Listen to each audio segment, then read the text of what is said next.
Okay, so now we have the structure of the atoms, electronic structure, and we see how the electronic structure explains why ions can be ions. There's particular ion, why fluorine is F minus, and so forth. Also, is the one of the key things is that is electronegativity, which has a lot to do with probably and is how well an atom can be oxidized or reduced. So now what we're going to get into is forming molecules with these atoms. And so molecules are going to be form. Remember, a molecule is two or more atoms chemically combine a specific ratio.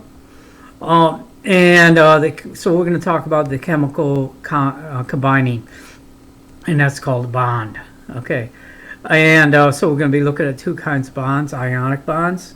Those are the bonds that hold ionic compounds together, and also covalent bonds. Most of this is going to be related.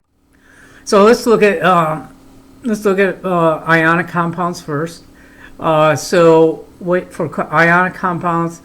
This is kind of, I think, fairly easy to understand the concept. Is that you have a positive electrical charged ion, usually a metal, that somehow has lost its electrons and had a plus charge. So like sodium, Na, okay, plus has lost its electron somehow. And then you have a negative ion, maybe like chlorine, okay, and the chlorine has picked up an electron somehow. It might have got it from the sodium. It doesn't have to. Right, and then when you bring these guys close together, what happens is they're attracted to each other and they form an ionic bond. Okay. Where the ionic bond is electrostatic force between two ionic compounds. So an ionic bond is an electrostatic force or interaction between two ions. Okay. Now these ionic compounds, they form very particular shapes. The way that we draw out their chemical formula, it looks like there's one sodium to one chlorine, but we're going to see that that's not true. Okay, ionic compounds form crystal structures, and here's an example of sodium chloride. Now, from the previous lecture about ionic compounds, ions, is that when sodium loses an ion, it becomes small, and chlorine, when it gains electron, becomes big. So sodium is going to be the smaller ion, and chlorine is going to be the positive ion. And if you notice, this is that there isn't just one sodium for every chlorine. Okay, in fact, it turns out to be for every one sodium there are 6 chlorines, and the same is true for chlorine. For every one chlorine there are 6 sodiums attached to it, and they form this crystal lattice, it's called. Okay, so if we take a look at this guy right here, which is a sodium, you'll see that it has 6 chlorines attached to it. Okay, but if you look at the overall ratio, there's always going to be 1 sodium for every chlorine. Okay, so in a sense, each chlorine has 1/6 of a charge attached to one individual sodium, but it connects to 6 other sodiums. Okay, we're not going to go into crystal structures a whole lot. If you go into material science, you'll spend a lot more time talking about crystal structures and how they relate. For instance, in electronics, it's really important in terms of strengths of metals and so forth. And you'll have all kinds of different crystal structures. This is the most, and this is a simple one. I believe this is called a simple cubic side face cubic crystal, but there's all kinds of different names that you will get into these if you take more advanced studies with crystals. Okay, So that's all we're going to have with ionic compounds. So let's go to covalent molecules. So how do they stick together? All right. So we know that they're usually made out of nonmetals, okay? And we'll include hydrogen even though it's in the first column.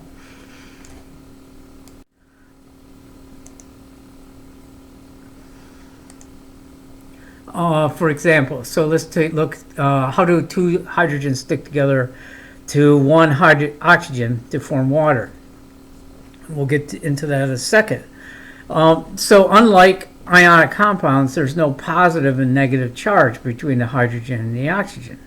So there's no inherent attraction between the atoms. So if you have a hydrogen atom, an oxygen atom, and a hydrogen atom, they don't have plus or minus charges, so they don't have an inherent attraction to each other. So how do they end up forming H2O? Okay, and we'll want to see what that is. Okay, nonmetals have high electronegativities, so they have no desire really to lose electrons, and thus become positively charged. So this is not going to happen for nonmetals. They also have a hard time taking electrons from each other because they have high electronegativities. So there's no charged ions really for nonmetals, okay? At least as they come in with covalent. So it's a little bit more complicated than just having having atoms attract to each other. And what we want to do is talk about this, give you a basic idea how. Okay, why do covalent molecules form?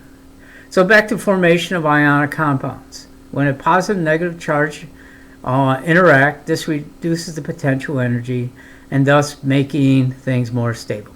Okay, reduction in potential energy makes situations more stable.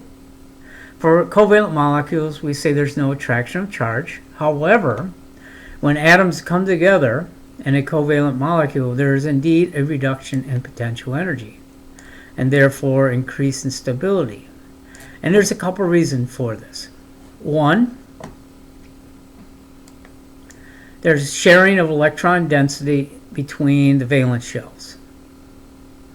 Okay, to really understand this, we have to look at quantum mechanics, and we are not going to do that. All right, you have to look at Schrodinger's equation and so forth.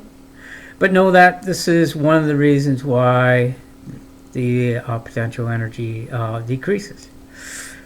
Another reason why it decreases is because there is an attraction, electrostatic attraction, between the protons of these atoms and the valence electrons of the combining atoms. Okay, and again, only higher level chemistry classes will study this. Okay, and for 121, we'll touch on this a bit. These produce an attraction between the atoms in a covalent molecule and are called covalent bonds. Yep, and that's all we're going to say about it. So there's two parts. One, there's a sharing of electron density of the valence shells of the combining atoms. And also there's an attraction of the protons to the combining atoms' valence electrons. And we'll see that. So how do covalent molecules form? Okay, we're going to try to figure out the structure of covalent molecules. So we're not really going to look at why they form, but how they form. So we're going to be finding bonding structure, the connectivity between atoms. And then we're going to determine eventually the three-dimensional shape of these bonding structures. And then determine the distribution of the shared electrons. We're going to start out with the simple cases and increase to more complicated. Okay, so what we want to do is determine the bonding structure. And the bonding structure is basically the two-dimensional structure of the representation of the connectivity between the atoms in a covalent molecule. So the first thing you have to have is the chemical molecular formula. You just can't, for years I just thought you could just take it. I go, what is the chemical bonding for C4F1S7? Okay. First of all, that has to exist. Okay. And if that exists, then maybe you can figure it out. So you have to be given the chemical formula. All right. Next thing you do is you draw the Lewis dot structure of all three atoms in the skeletal structure. And you put the lone atom, the one there's only one of them in the middle, it's oxygen, and hydrogen on the outside. Then you give the dots, and what you do is you have the dots and the unpaired dots with their hole and the electron kind of line up next to the unpaired electrons of the combining atom. Okay, so this is be number 2, step number 2. Number 3, what we're going to do, you need to count the number of valence electrons. So hydrogen has 1, oxygen has 6, and this hydrogen has 1, so we have 8 valence electrons. Now when we get all done with our bondage structure, the number of dots has to equal this number 8. Okay, and that's going to be a big check. If it doesn't equal 8, then we did something wrong.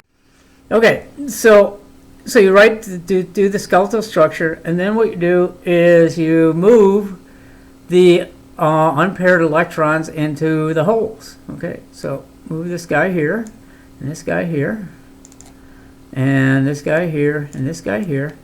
And then, so what you have is unpaired electrons filling holes. Okay? So here, here, here, and here. And you're done. Okay? So, and if you count up the number of dots, you got 1, 2, 3, 4, 5, 6, 7, 8. So, there's 8 dots equals 8 valence electrons. You're done. Now, this is known as the Lewis dot structure of water. When you count the number of dots, it's still 8. Now, let's look at some things that happen after the structure is formed. And let's look at each atom separately. So, I just broke them up into each atom. Okay. Broke the water up into the 3 atoms. You notice that, first of all the holes are filled. Okay. That means their valence shell is filled up. Okay, and you'll notice is that the valence electron, the atom, now has the same number of valence electrons as the nearest noble gas. So hydrogen has now the same number of valence electrons as helium. Okay, that's the nearest noble gas. And oxygen has the same number of valence electrons as neon, which has 8 electrons in the outer shell. Okay. So, if you notice, this is similar to what we came up with the common ion, and so you have the valence shell is filled, and we say it's achieved noble gas status, and we could say it's followed the octet rule because there's 8 electrons in the outer shell, except for hydrogen, which some people say calls the duet rule, but really I don't like getting our names all that much. Just know that it can't have any more than 2 electrons because it only has enough space for 1 other. Now, just as with common ions, this probably isn't the reason it happens. So these guys don't form to fill their valence electrons or become noble gases, etc. The reason they do this is to lower potential energy. Okay, but this is a good place to start, is to sort of follow these rules. We'll see that these rules will not always work. Okay, for example, exceptions to the octet rule. So there are times when we'll have bonding where an atom will have more, or sometimes even less than 8 electrons in the outer shell.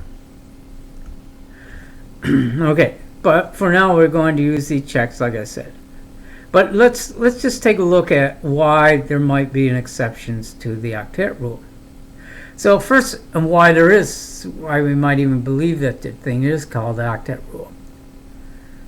First, look at the orbital energy diagram for row 2 elements. So that's this right here. Okay, there's 1s, a 2s, and a 2p.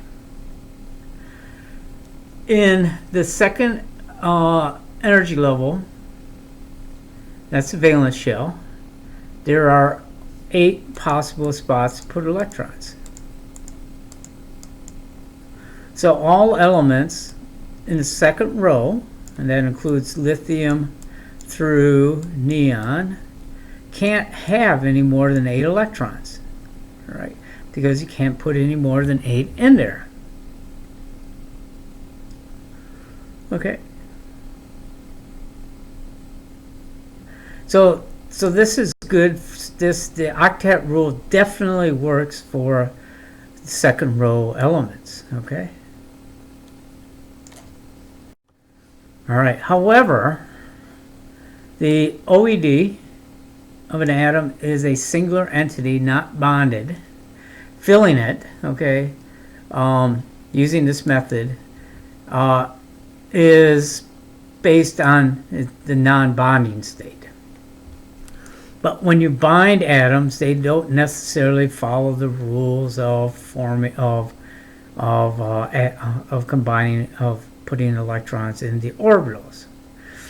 So let's take a look at row 3 elements. Okay, now we know we can only put 8 electrons in. So elements in row 2 can have a maximum of 8 electrons. Okay, so oxygen usually has 6 electrons in its outer shell, but it could take 2 more because it has 2 spots, empty spots for it. For how about row 3? Okay, and that would include elements like sodium through chlorine. Okay, how about them? Okay, row 3 now has a D subshell, so it can expand actually out to not only 8, these 2, 4, 6, 8, but it can expand even further to 10 more, and possibly 18 electrons, okay, in the outer shell. Now, in fact, it's known the element palladium does have 18 electrons in its outer shell. Okay, so it is possible, if you have an atom and it's going to bond, it can have an expanded octet and have more than 8 electrons in its outer shell.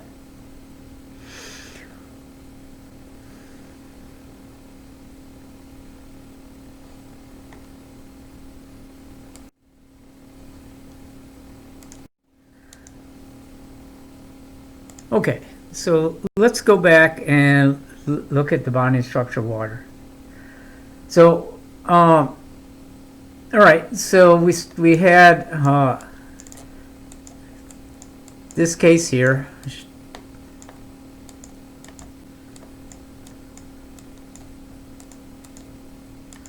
All right, so what we're going to do, and this is called is replace the shared pair with dashes. Okay, so this dash represents a shared pair of electrons, and I'll call this bonding structure. Don't do anything with these guys out here. All right, just the bonding electrons you can use as dashes. Okay, so this is the best way actually to write the bonding structure of water. It shows each dash represents a connection, and just remember that connection is 2 electrons. Okay, so let's do a few more of molecules and see how they are bonded using this method. So draw the Lewis structure. Okay, so ammonia is NH3. Put nitrogen in the middle because it's lone. Put the hydrogens on the outside. Okay, now you could have drawn the nitrogen as like this, okay, and then put the hydrogens like this. All right, so it doesn't matter how you do it. You could even turn it sideways, etc. But I'm drawing it like this, okay. Count up the number of valence electrons. So there's 3 hydrogens. Each one has 1. And the nitrogen has 5 valence electrons. So there are 8 valence electrons total that so the number of dots when they're all done has to equal 8. Okay, and then what you do is you fill the holes. All right, so this guy goes here, this guy goes here, this guy goes here, here, here, and here, and you end up with this right here. Okay, now that you filled all the holes, count the dots. 1, 2, 4, 5, 6, 7, 8. Number of dots equals number of valence electrons. You're done. Okay, and then what you could do is replace each shared pair by a dash.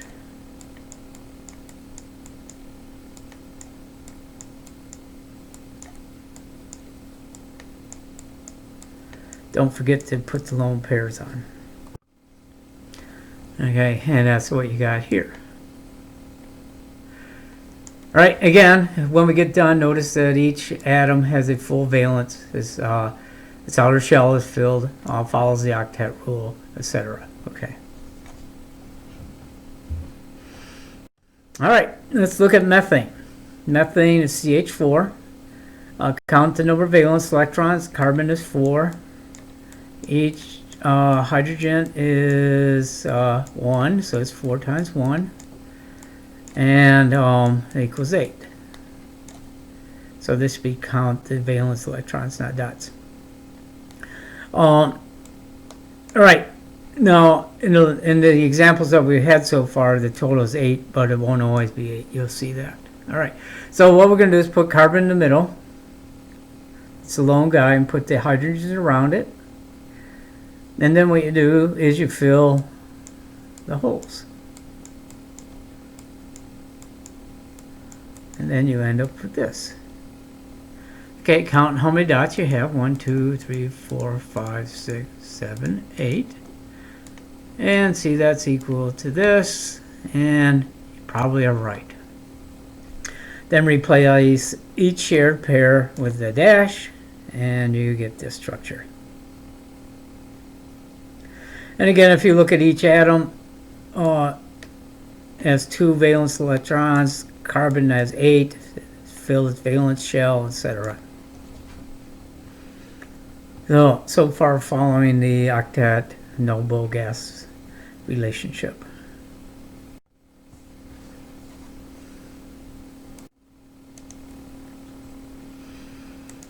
Okay, so we're going to do a few more here. Carbon dioxide, this is called formaldehyde, cyanic acid, and hydrofluoric acid. All right, carbon dioxide is CO2. Count up the number of valence electrons. Carbon is 4. Each oxygen is 6. And that equals 16. All right, put carbon in the middle and the oxygen's on the outside. And then fill the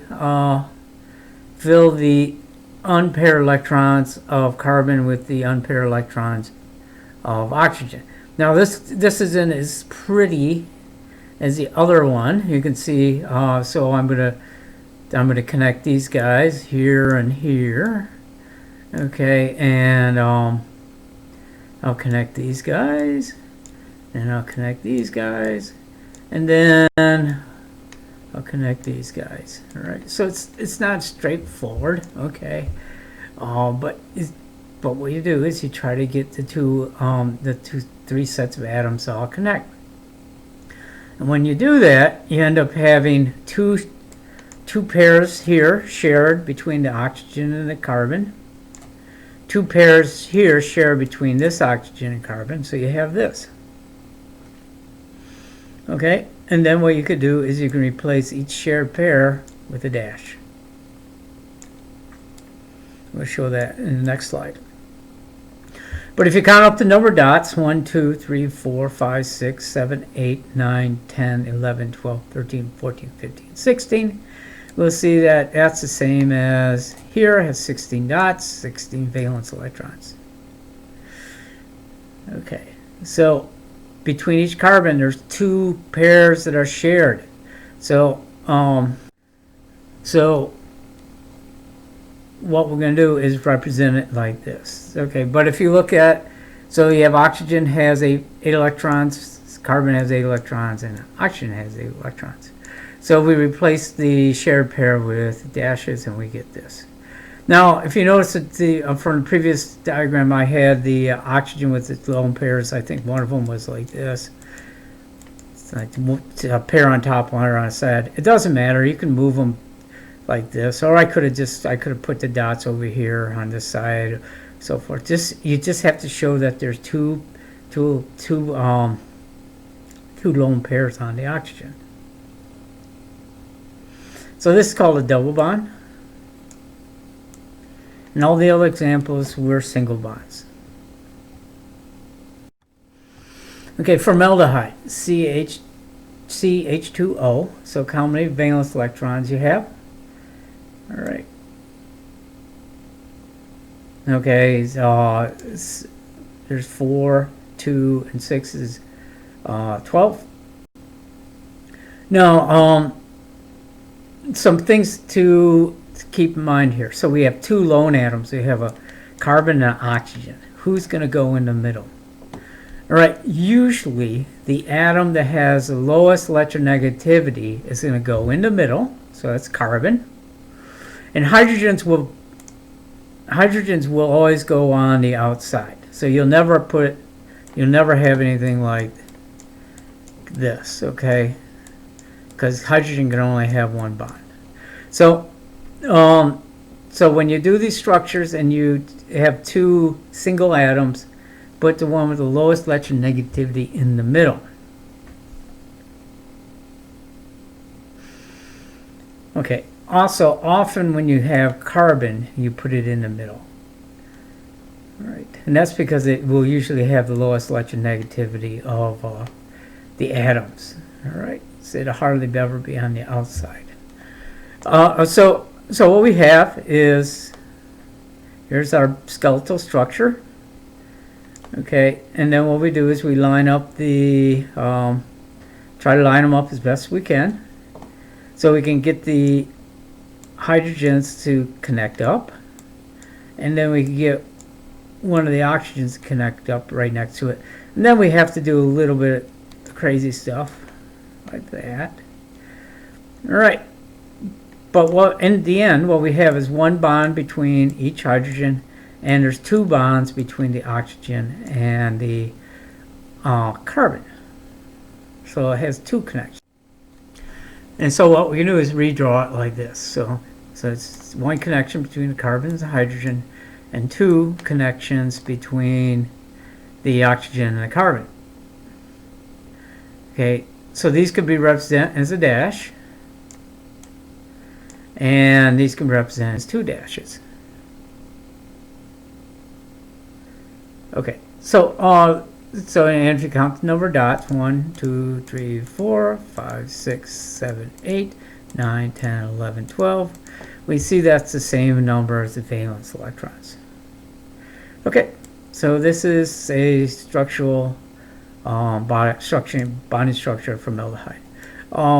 You know, you could draw it like this, and it won't make any difference to us, okay?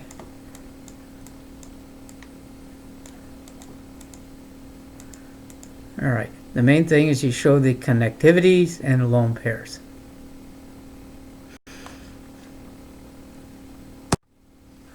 Okay, cyanic acid. Cyanic acid is HCN. So let's count how many valence electrons it has. So hydrogen has 1, carbon has 4, and nitrogen has 5. So there are 10 valence electrons, so there has to be 10 dots when we're all done. Put carbon in the middle because it has the lowest electronegativity. Okay, and then I'll connect the dots. Okay, so we can see that these easily connect up. And then it gets a little messy here. These connect, and then you can have these connect, and then you can have these connect. All right. So the carbon and nitrogen connect 3 times, and carbon and hydrogen connect 1 time. And so you end up getting this. All right, count them up. You get 1, 2, 3, 4, 5, 6, 7, 8, 9, 10 electrons, 10 dots, I mean, which represent electrons.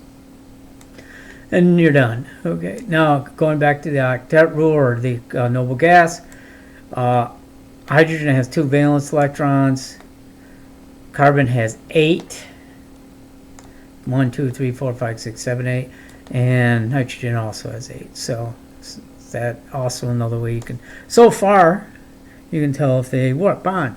And notice this is these won't break the octet rule because these are all first and second row elements. And then you can draw it like this, where it has a triple bond and a single bond. Hydrofluoric acid. Okay, count the number of dots, I mean valence electrons. 1 plus 7 is 8.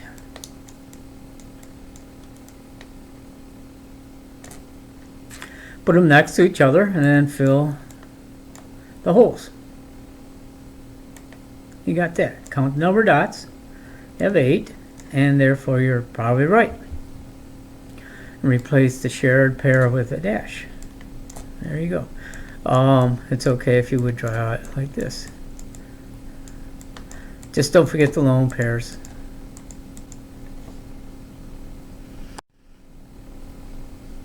Okay.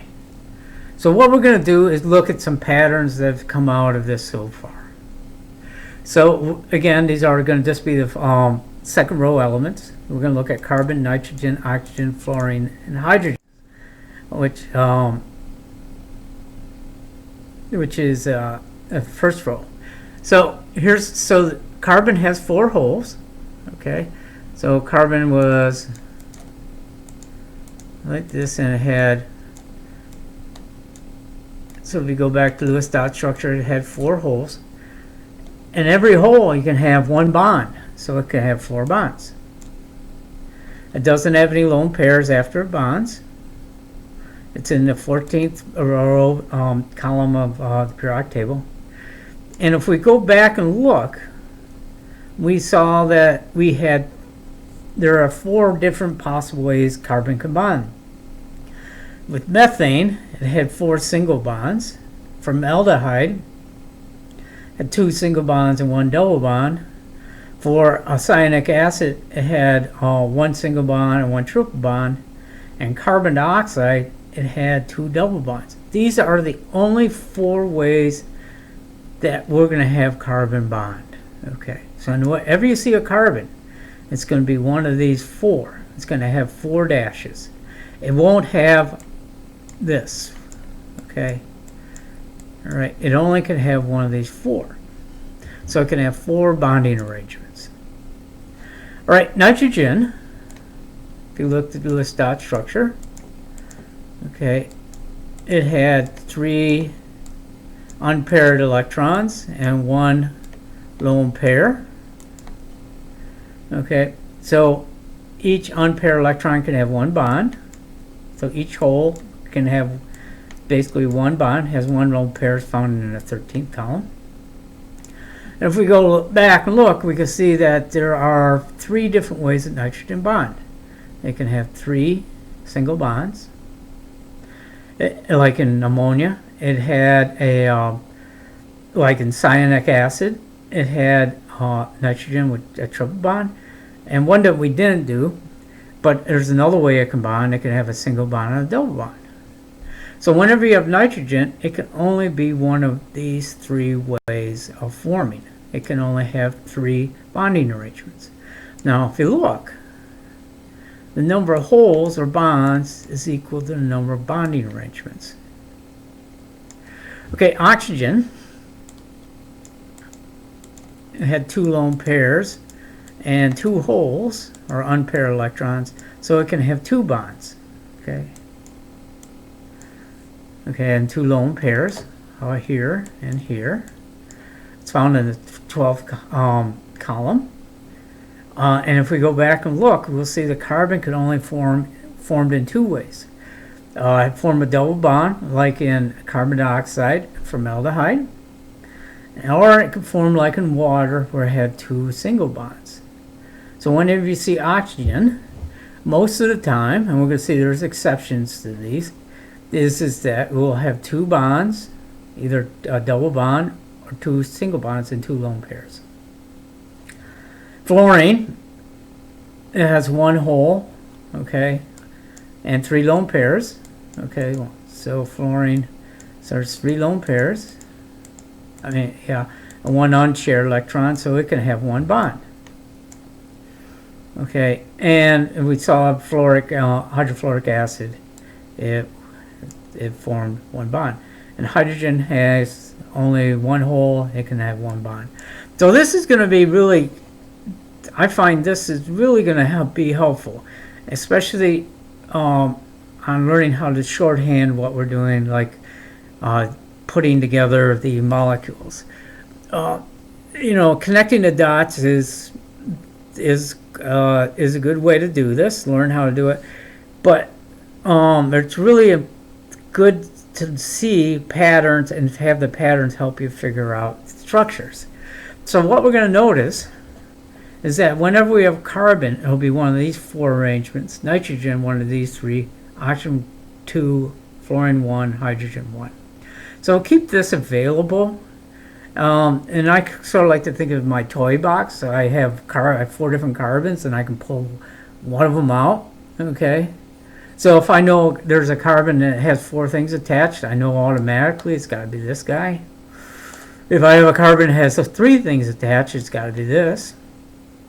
If it has 2 things attached, it's got to be one of these 2. Okay.